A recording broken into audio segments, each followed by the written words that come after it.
To him. And I didn't tell him to say that. Oh, man. All right, we are ready. We're going to be in 1 Timothy chapter 5.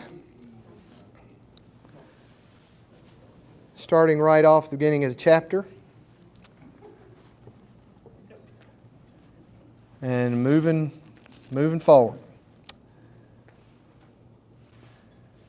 This is a chapter that begins with treatment of various individuals in the church in general, and then also gets specific, of course, with the good part of the chapter toward the treatment of widows and then elders as well.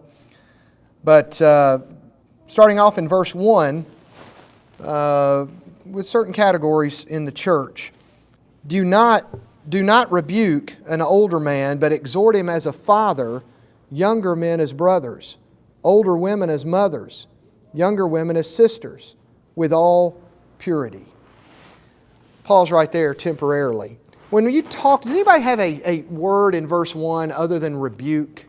By the way, do not fill in the blank, an older man. Or does everybody have rebuke? Don't know a better word, but I also know this might be misunderstood. The word rebuke here is not referencing not correcting. Okay? There is certainly the idea of making correction.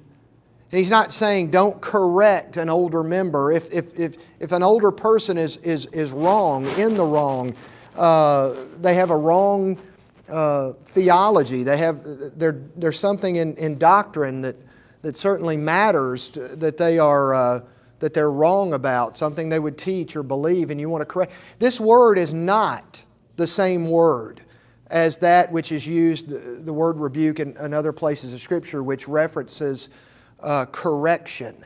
It is a word that deals more with the tone of it, rather, I guess I should say, the tone of it is how. The word rebuke, there's a difference. When we say correction and rebuke, do you automatically think of the exact same thing? And that's what I'm saying. Rebuke may bring correction, but I don't think most of us see the word correction and the word rebuke exactly the same.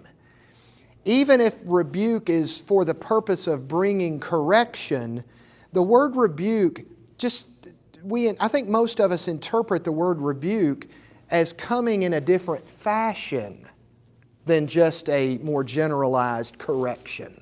Right? Don? The Greek has it punishing in words. Punishing in words. And so when I mentioned a moment ago, it has more to do with the tone. And I think this is correct. So just understand, I said I think this is correct. That this tweak in that idea is the only time it's used in Scripture.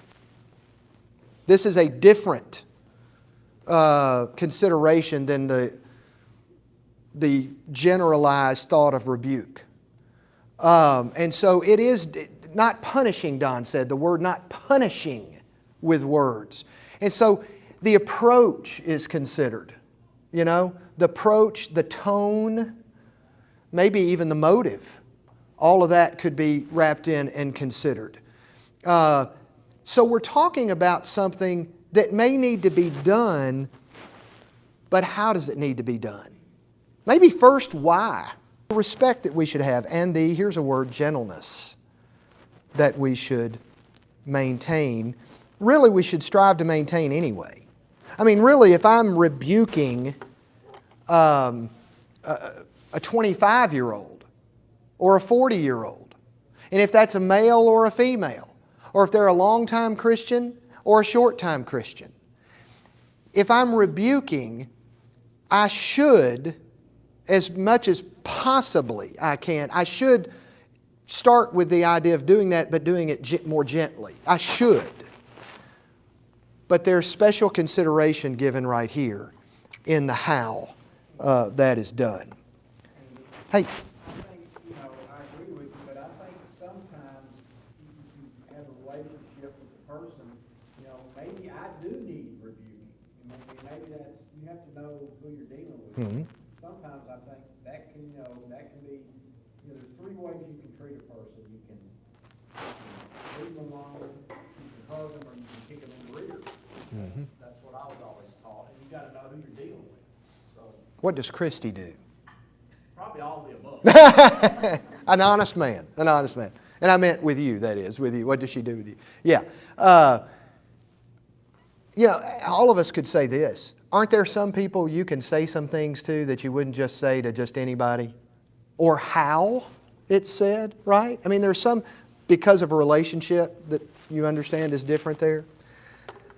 But generally speaking, in dealing with older folks here, to begin chapter 5, do not rebuke an older man. Don't attack. Don't attack with words. But exhort him as a father. Exhort means what? To exhort means to build up, encourage. There's a manner.